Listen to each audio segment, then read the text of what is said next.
Hi mga ka-friendships! Mayong adlaw sa tanan!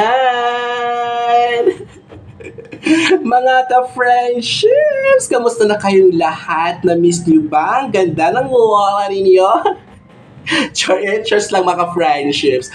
At sana mga friendships, okay lang tayo lahat ngayong araw. And parating tandaan, ng sabi ng lola ninyo, na parati lang maging masaya at positibo sa buhay. And by the way mga friendships, today is Thursday, 3 p.m. September 26, 2024. Maligayang pagbabalik dito sa ating channel.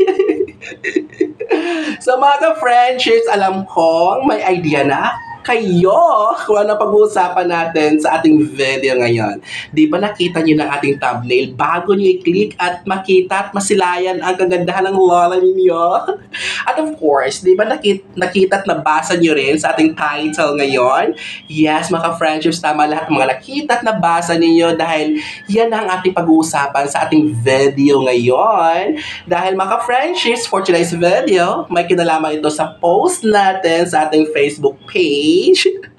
Sa mga hindi pa nakapag-follow, nakapag-follow na kayo sa ating FB page, June Gula Gula TV. Bisitahin nyo mamaya at i-follow nyo mga friendships ha, after nyo panoorin ang ating video ngayon. Dahil nga mga friendships, kahapon nag-post at tayo sa ating page, nag-thank you at nag-good luck na din sa aking sarili, 'di ba? Sa after nung pagod, 'di ba? Sobrang nakakapagod mag-comply, kuha ng mga requirements for ERF. Yun na mga friendships. Equivalent to record form. So, kailangan natin magpa-ERF mga friendships, di ba? So, ito na yung sinabi ko doon sa comment section din na abangan ninyo ang mga requirements and qualifications for ERF application. So, ito na mga friendships, abangan ninyo. Pero, bago natin isa-isahin ang mga checklist of requirements and qualifications for ERF, nako mga friendships! Ganito ang magiging video natin. Sa unang bahagi or first part ng ating video, nako, meron muna tayong i-chismis! Chismis! Magchikahan muna tayo mga friendships sa unang part ng ating video. And then sa gitna mamaya, nako, mag-shoutout din tayo sa mga iilang mga ka-friendships natin. Bagong ka-friendships ba? Matawag ba natin silang bagong ka-friendships? Hindi ko alam. So, and then, saka natin isa-isahin sa dulo ng video ang mga requirements for ERF, mga friendships. So, ito na nga, chikahan time na tayo. So, hindi ko rin alam mga friendships kung paano simula ng ating chika minute. Hindi ko alam kung paano mag-start sa ating chismis dahil mga friends, gusto kong simulan agad doon sa kinakabahan talaga ako, as in 101% yung kaba ko. Sobra mga friends, ganito. Doon ba tayo mag-start? Gusto niyo ba yung part na yung mga friendships? Or simulan man natin kung paano ako naglakad sa mga requirements, kung anong hirap at pagod ang dinanas ko, just lang. Kasi isa sa mga requirements kasi mga friendships ay kailangan mong kumuha ng CAV at saka checklist of MAED mo, ganon, and then o kaya PhD program mo bago ka ipasa ng mga requirements. So, hindi ganun kadali mga friendships mag-request ng CAV documents ng diploma at saka TUR mo sa school or university na pinagtapusan mo, mga friendships, lalo na pinagsabay natin ang trabaho, di ba? So, ngayon, talagang ang lola ninyo, naghanap ng paraan, dumiskarte, para lang makuha. At alam nyo ba kung ilang weeks din dapat hintayin mo yan? Kasi, pag-request mo, hindi mo agad-agad yan makukuha. And then, balikan mo pa yon kasi schedule ka. At sana alam din natin kung ano yung mga kinukuha nating documents para hindi ka pabalik-balik. Kasi minsan nagkakamali tayo, ay isa lang na request ko, ay mayroon ba pala dapat i-request? Kasi sa case ko, sa MAED, ang na-request ko lang CAF. Pero late ko na nakita sa requirements, mayroon palang checklist of curriculum. So, nag-request ulit. So, ibang araw naman yon. So, pabalik-balik. And then, sa doctorate ko, PhD, university kung saan ako nakapagtapos, ay sa Manila pa yon, sa Universidad de Manila. So, malayo din yon mga friendships. At, nako, alam niyo naman ang lola niyo. Alam niyo ba kung saan ako ngayon na school? Saan ako na-diversion? Marami sa atin ang hindi nakakaalam kung taga saan ako. Saang school ako or station at saang diversion ako. Kasi wala pa talaga ako. Ay, merong isang video na sinabi ko yung school ko at saka division. Parang sa TIP na video ko yon. Pero ewan ko kung napanood nyo ba yon, kasi parang hindi naman siguro ganun kadamihang views yon. Kasi kapag mga ganun mga videos natin, di ba, hindi nyo gustong-gusto yung panoorin. Ang pinapanood nyo lang yung nagbe-benefit kayo. Di ba? Totoo lang talaga maka-fresh yung napapansin ko sa inyo. Pero thank you pa din to support at pagmamahali sa akin. Love you! So, ito na nga. So, after kong nakuha lahat ng mga requirements ko sa MAED school ko at saka sa doctorate program ko na school, so ready na for submission. So, pumunta ako sa school. So, pina-check ko muna kung tama ba yung mga requirements na kinuha ko, inayos ko. And then, twice akong pabalik-balik kasi kailangan mo siyang i-follow kung ano yung mga corrections ng nag-assist sa'yo from the HR personnel or staff. So, ngayon mga friendships, oh my God! Sa pang-third time ko or pang-thrice na napag-check na sa doon, alam niyo ba, kinakabahan ng lola ninyo, bonggang-bonggas, Diyos ko! So, bago chinek ng yung taga-HR, yung mga requirements na for final checking na talaga yun, kasi sinunod ko lahat yung mga sinabi niya. Kasi ang dami pang gagawin, no? Marama pa CTC ka pa, certified true copy ka pa sa school head mo. So, kailangan mo talagang dapat kung may tanong ka, itanong mo na lahat. Para hindi ka magpabalik-balik. So, lalo na yung mga malalayong lugar or division or stations doon sa division ninyo, nako, ilista nyo na lahat ang mga tanong ninyo para isang bagsak ng tanungan para hindi ka napabalik-balik, Zai. So, ito na nga, bago ni-receive niya, he received my documents nasa loob ng long white folder. Then, sinabi niya, in-invite daw ako ni Sir. Kausapin niya muna ako or may mga ilang mga tanong lang doon sa akin. So, pinapasok ako doon sa office ni Sir. Kinakabahan, alam niyo ba? Kinakabahan ako nagkwento ngayon, mga friendships. Kinakabahan ako, baka ipatawag ulit ako. Pero parang hindi naman ito mapanood niya, no? Diba? Tayo lang. Huwag niyo i-chismis, ha? Atin-atin lang ito, mga friendships. Beke naman, huwag niyo nang i-chismis pa. So, yun na nga, kinausap ako. And then, meron din siyang tinawag na isa sa mga kasamahan niya na taga-HR din. Dalawa sila. So, una talaga, hindi ko siya kilala. To be, as in honest talaga to, totoong-totoo lang talaga sa sarili ko. Yung si Sir, nakita ko lang yung mga names niya sa mga papers, sa mga pinapapirmahan, pero hindi ko pa talaga siya nakausap nang minsan hindi pa talaga. Pero si Ma'am, yung kasama na in-invite niya nung nagtanungan na, nakita ko na si Ma'am kasi naalala ko nang nag-TIP kami sa Cavite, isa siya doon sa mga speakers, sa mga resource speakers or magsalita sa mga laws, regulations, sa division, basta yung lahat about related doon sa HR, ha.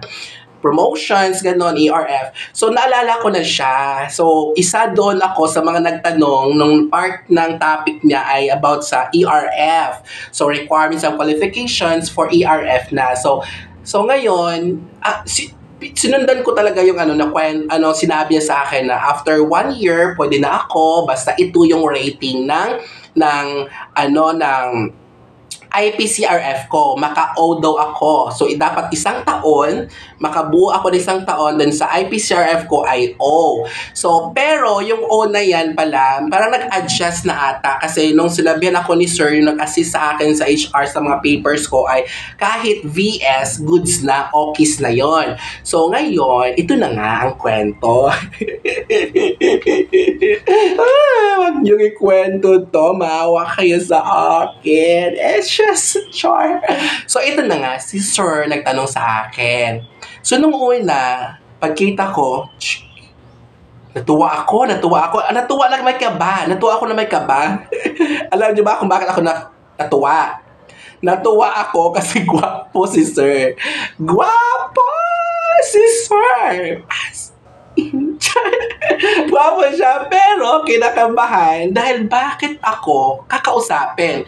Pero ang iniisip ko doon na kakausapin ako, yung mga questions ay related doon sa papers ko, documents ko, baka part siya ng ERF. Yun yung iniisip ko. Kaya siguro yung kaba ko nabawasan ng instead of 101%, so nagiging 99 na lang.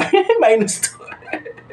So, ito na nga. Nung nag-start na siya nagkwento, and then, sa part ng kanyang statement, may nabanggit siyang content, YouTube channel.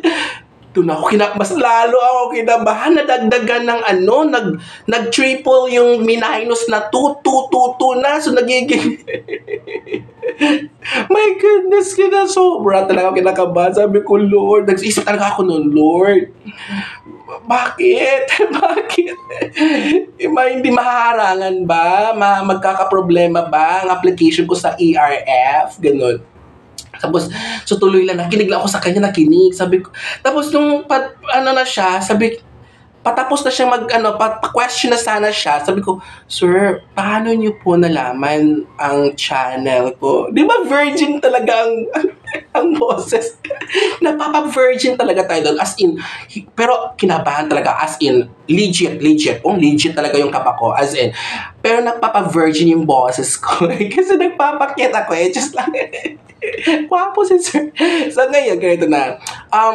Ngayon, pasensya na ha kung malandi ako sa video na to. Dahil malandi naman talaga ako. So yun, ganun. Sabi niya na may napanood siyang video. Pati yun si ma'am, mayroon din siyang panood na video. And then, yun, may mga tanong siya sa akin. And then, meron din akong mga clarifications at sinabi sa mga content ko na ang mga content ko, may mga content akong galing sa akin na based sa DepEd orders, memorandum, ganon, EO, ganon, lahat. Mayroon akong mga videos yon at sinabi ko na as in, dumami tayo dahil doon sa DepEd Order number 7, Series of 2023, sinabi ko lahat kung paano ako nakilala. And then, pero parang nabanggit ko din sa kanya na wala pa akong dinisclose or information ko kung nakasang station ako, kung saan akong division. Kasi at aminado din ako, sinabi ko sa kanya na, Sir, pasensya na po, baka napanood nyo yung yung parang mayroon akong mga comment videos. Di ba mga friends, aminin nyo, hindi lahat ng content ay akin. Kasi di ba may mga requested videos kayo, nag-comment kayo, nag-send kayo sa Facebook page natin na Sir June, pwede mapagawan to ng videos. Sir, pwede bang paki-discuss sa video nito? Di ba mga friendships? Huwag nyo akong iiwan ngayon! Kailangan ko kayo So, yun na nga mga friendships. Talaga as in, nagsalita ako ng super duper hina ang voice at nagpa-feeling na version talaga pa. It's just... So, yun na nga. Tapos nung nag-explain ko na yung side ko, sabi, hindi naman sila galit. Hindi sila as in, wala. Gusto pa nga nila makipag-partner sa akin gusto pa nga nilang tulungan ko sila para i-vlog, i-content, yung tamang pamamaraan or process sa hiring, di ba? Sa Teacher 1. positions, sa anuman dyan pang mga hiring process dyan sa HR, gusto nila doon para maliwanagan ang ating mga ka-friendships kung ano talaga ang tamang steps, proseso, at ano yung mga requirements, i-clarify. Di ba meron naman tayong mga maraming videos dito mga ka-friendships, pero gusto lang talaga nila na magkaroon ng malinaw na content para, kasi ang daming naguguluhan pa din. Aminin nyo, naguluhan pa din kayo sa ibang mga requirements. Di ba mga ka-friendships? So, ito na yung ending. So, yung nagtapos kami sa kwentuhan na nawala yung kaba masyado ko. Medyo 50 na lang yung natirang kaba ko. Kinabahan ako, baka plastikan lang to. Kasi sabi na, okay, wala kaming sa'yo. Go, continue mo yan, ituloy mo yan. Pero sabi ko, babawasan ko yung mga comment videos. Kasi, diba, sa mga comment videos natin, or reaction videos pala, tawag doon, diba, napapabash tayo, nagagalit tayo, diba? So, sabi ko, sige, babawasan ko na lang konti.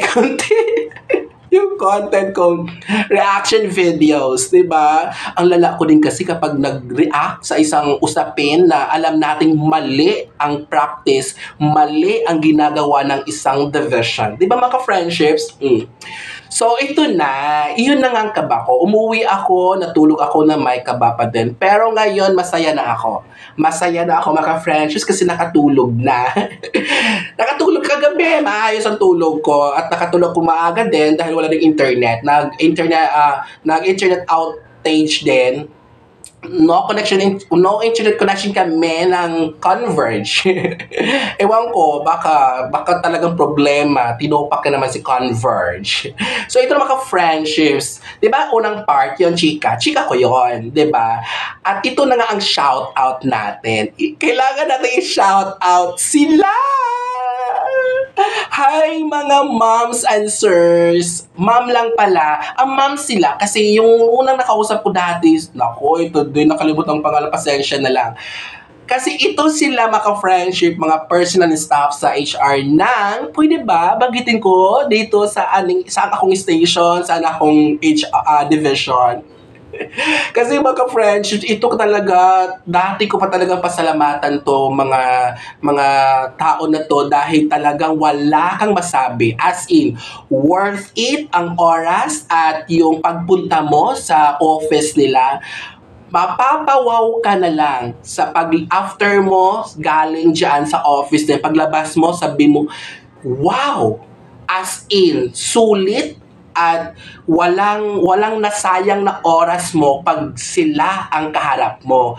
At mga ka-friendships, talagang ang gaan nilang kausap, as in, ang ganda, at ang parang sana mapasabi mo sarili mo, sana lahat ng division ay ganito.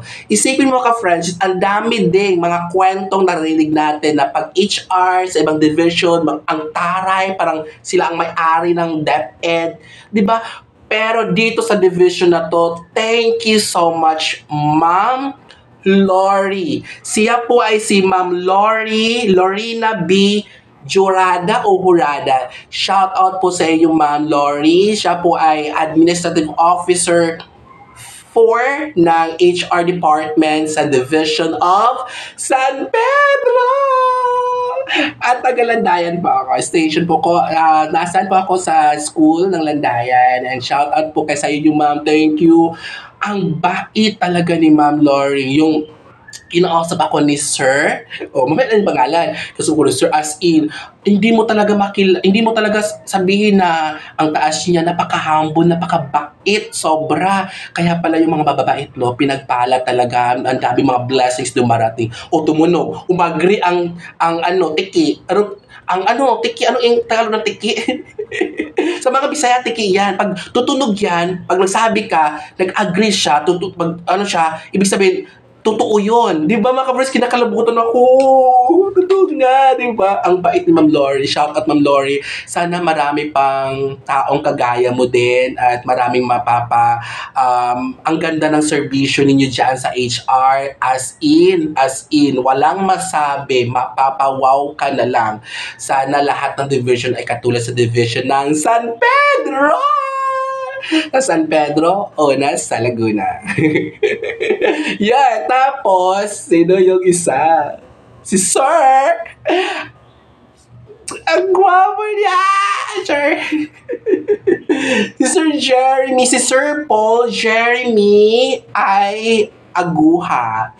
Alam mo, thank you sir dahil nabawasan yung kaba ko. It's just like, uy, baka may asawa na to. Dahan-dahan tayo. Di ba, mga Frenchies? Bawasan natin ang kalandian natin.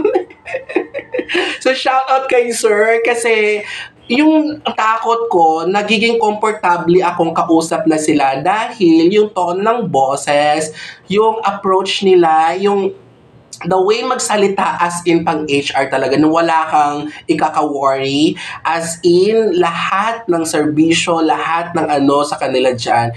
Siguro dahil din sa SDS namin. Mga ka-Frenchies, baka hanap mo ang SDS namin sa parang masabi mo, hindi siya SDS. Pero pag magsalita siya, doon ka na. Kasi ang SDS namin, hindi siya maporma. Hindi siya yung as in barong, ano, pag madalas civilian siya, may, of course may uniform pag nasa office, pero pag ano sa mga labas, as in napakabait talaga. Pag mabait pa lang SDS, lahat mababait din yung mga ano kasamahan. Di ba mga friendships? Hindi dahil sinunod nila, dahil napipili din yung mga mababait sa lahat ng mababait. Yun. Kaya ang bait din lahat. Sobra. Kaya, nako, thankful and grateful ako dahil napunta ako dito sa division na to as in. So, thank you, Sir Jeremy. And then, ito pa, yung nag-assist sa akin, si Sir, anong pangalan yun? Si Sir Arcel Sopenya. Hi, Sir Arcel. Alam nyo ba? May ibubulong ako. O makinig kayo, ito yung ibubulong ko sa inyo. Gwapo din si Sir Arcel. Oh my God! Alam niyo kung mga taken na sila, pwede naman ako maging kabit at maghintay nila ako kung anong oras at araw ang bisitahin nila ako. Basta, madiligan lang ako minsan. Okay na sa akin nun. My God, alandi ko. Oh my God. So, yun na nga. Ang haba ng chikahan natin na naka 22 minutes tayo. O ito pa, may pahabol shout out. A shout out sa inyo, Sir Jeremy, Sir Lorena, Sir Arzel. And ito ang last, si Sir Kit. Sir Kit Grigaldo. Shout out din sa'yo. Hindi dahil pinapa-shout out kayo sa akin ng ka-friendship ko na co-teacher sa school ng Landayan. Kundi, personal na ako makipag-shoutout sa inyo dahil nakilala ko kayo. Kasi siya si Sir Ket, yung tinatanungan ko parati din kapag pupunta ko ng HR about sa dati pang requirement bago ako naglakad. Siya yung tinatanungan ko din. Kaya thank you Sir Kit, and then thank you so much din sa pag-asikaso sa travel order. Pag-approve din yan kay Ma'am Christine Gamad. Siya po yung nagpapa-shoutout sa inyo. Kaya sinama ko din yung shoutout ko na lang sa inyo dahil sobrang bait yun din ako. Walang masabi ang bait. Thank you for everything, lahat ng nisikaso nyo. Ang ganda ng serbisyo sa HR department ng Division of San Pedro. Ang grabe. And then, so ito na nga, wag muna kayong malis. Ito na nga ang content natin, di ba? Huwag kayo mag-alala kasi hindi ko kinalimutan yung content natin. Ang main content natin ay yung mga checklist of requirements ng ERF. Equivalence Record Form. So, mga ka-friendships, yung sinabi ko kanina sa intro pa lang, sabi ko na pag 1 year ka, pag tapos ka na sa MAED mo, sa MA mo, o kaya PhD mo, after 1 year, sa service mo sa school, kung sa mga school, ganon, 1 year ha, buong 1 year ha, so, pwede ka na magpa-ERF. So, tatalon ka, pag graduate ka na, from T1 to T3, tatalon ka. Pero kapag hindi ka pa-graduate, ang pagkakaalam ko niyan ay T2. Magpa-ERF ka from T1 to T2, ganon. So, I don't know kung mapapanood ba tayo ng taga-HR ng San Pedro. So, paki-comment na lang o kaya i-PM nyo ako. Alam po ni Sir Arcel, chatmate ko na po siya. At magiging jowa ko siya. Just lang! May ganayo ako. Alam nyo ba, nababalik pa ako ng HR bukas. Alam di ko ano na kayang mukha ko bukas. Wala na akong mukhang iharap pa sa kanila tomorrow. So, ito na nga. So, huwag niyo kalimutan ang qualification sa magpa-ERF, mga ka-friendships, ay dapat graduate tayo ng MA or PhD. Tapos, 1 year yon, isang buong taon. Tapos, nung una sinabi sa akin ni Sir Kit at ni Ma'am Lori na dapat VAO, outstanding ka sa IPCRF. Pero, sa revised siguro ng guidelines for ERF, pwede ng VS, very satisfactory, gano'n. Pwede na yon. Kaya, don't worry, mabilis lang kunin ang VS dahil kapag ikaw ay masipag. Kasi ang O, mabilis naman sa akin kasi oo ka na lang, oo. Yes, sige, pagbibigyan ka ng task, assignment, paggawa. Oh, sige, attend ka seminar. Oh, sige, ganun. Walang kang dapat go ka na lang, go. Accept ka lang, accept. Kasi kailangan mo yon for MOVs, IPRRP, CRF na RPMS natin kasi kapartner ng RPMS ang MOVs at kapartner ng RPMS din yung IPCRF kasi doon kinukuha ang mga ratings natin. So, kung gusto ka magpa-T1, ito yung gagamitin natin. T1 to T2, T1 to T3, T2 to T3, or SPET 1, 2, 3, ganun. So, ito yung number 1. Recommendation endorsement from SDS, 2 copies. So, mga friendships, nasa comment section nito, mamaya tingnan nyo din. Kopyahin nyo na lang sa papel, ganun. So, itong number 1 recommendation and endorsement from SDS, sila na ang mag-provide dito, sila na ang mahala maglakad nito, mga friends. Wala ka nang aalalahanin. So, number 2, duly filled out equivalence record form or ERF application signed by SDS, 3 copies, and then sa legal size or long size. So, ito yung mga friends ay soft copy kasi kailangan mo encode. Hindi ko alam kung sa ibang division, pwedeng hard copies para i-handwritten mo siya. Pero sa case ko kasi, soft copy sa amin and then para encode namin, i-type type-written siya, ipapasa. Kasi so, encode mo lang yung mga data kailangan doon, then ipasa mo lang, then papacheck para kung okay na, ipapareceive yun sa record unit. And then, number 3, updated service record. So, 2 copies, care of DO Personal Unit. And then, certification of service rendered from private school or COE, if needed. And then, 1 original and 1 photocopy. So, lahat ng mga photocopies, tanda mga friendship may katumbas na CTC or Certified True Copy ng school head natin sa station.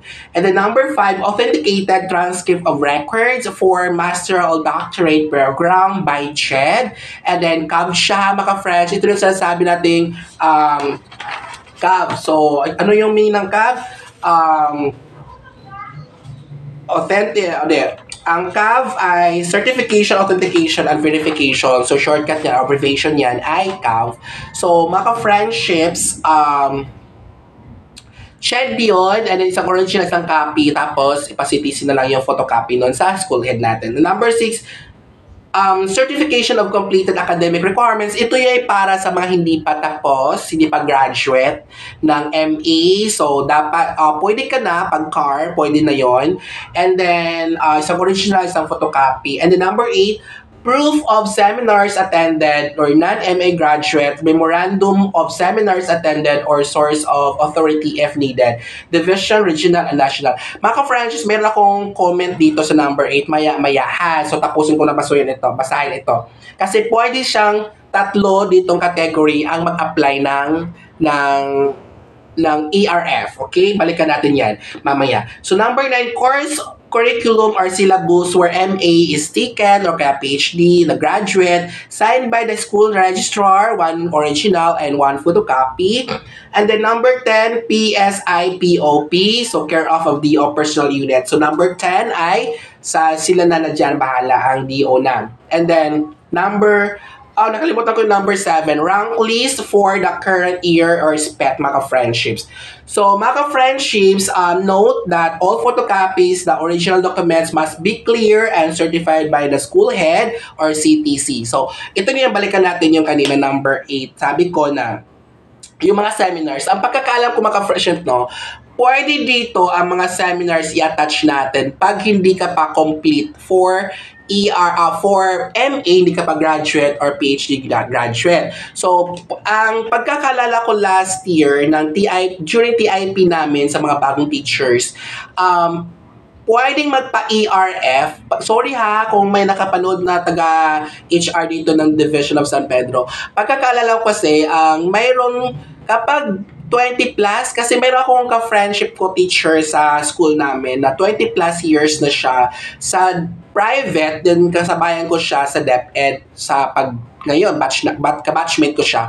And then, parang nabanggit yun, correct me if I'm wrong, kung nakalimutan ko, mali ba ako, pagkaintindi, na 27 years siya, tapos, pwede daw siyang mag-apply for ERF basta mayroon siyang mga seminars attended. Yon. And then, dapat, ang seminars inatinan ay dapat may memo or division memorandum yan o pang national level. Basta meron siyang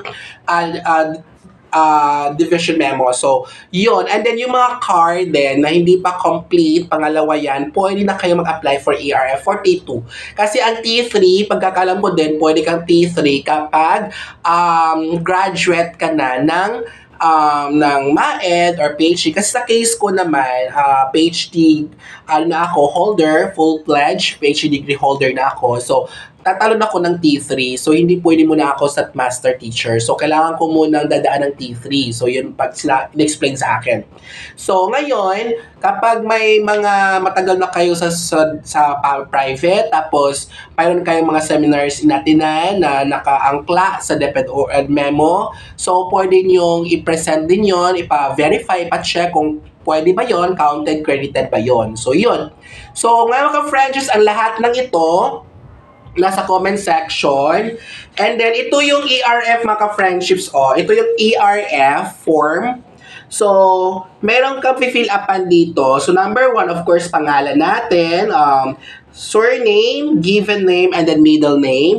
And then dito, birth date mo, and then sex. And then dito, school, then employee number, at saka item number, then cluster, then address. Authorized title, kung ano yung position natin, present or current position. And then salary, annual po siya kukumputin. And then, dito sa table 1, educational attainment and civil service eligibility. So, meron siyang degrees na title, degree, or highest grade attend. Yun. So, ilagay siya, and then name of institution, then year receive, ganon, and then civil service let, ganon mga friendships. So, lahat mga friendships ay malinaw naman sa table. And then dito pa sa table 3, equivalent units, yun. Mabilis lang maintindihan mga friendships at kayang-kaya. At dito naman, ilalagay din dito yung rating natin sa IPCRF. So, ako ay 4.591. So, outstanding yan. So, yun mga friendships. And shout out sa master teacher ko na Sir Joseph Malyari. Siya po ang master teacher ko last year. And thank you so much, sir. Sana maibigay na ang ating hinihinging promotion, char. Ina-apply ang promotion. Sana mag-grant po siya. So, that's all for today's video. Kung meron kayong mga questions, nako, dito na naman tayo eh. Kapag may mga request kayong reaction videos at mga ipagawa kayong video content natin, nako, anong gagawin? Mag-comment na sa ating comment section. Kung meron kayong mga tatanong, nako, mag-comment na para magawa natin ng video! Baka kaya ng lola niya yan. Malay mo, diba? So, thank you so much and see you sa ating next video. Huwag kalimutan. Gigugma ko kamutanan. See you ulit sa ating next video. Mwah mwah chuchu. Love you all!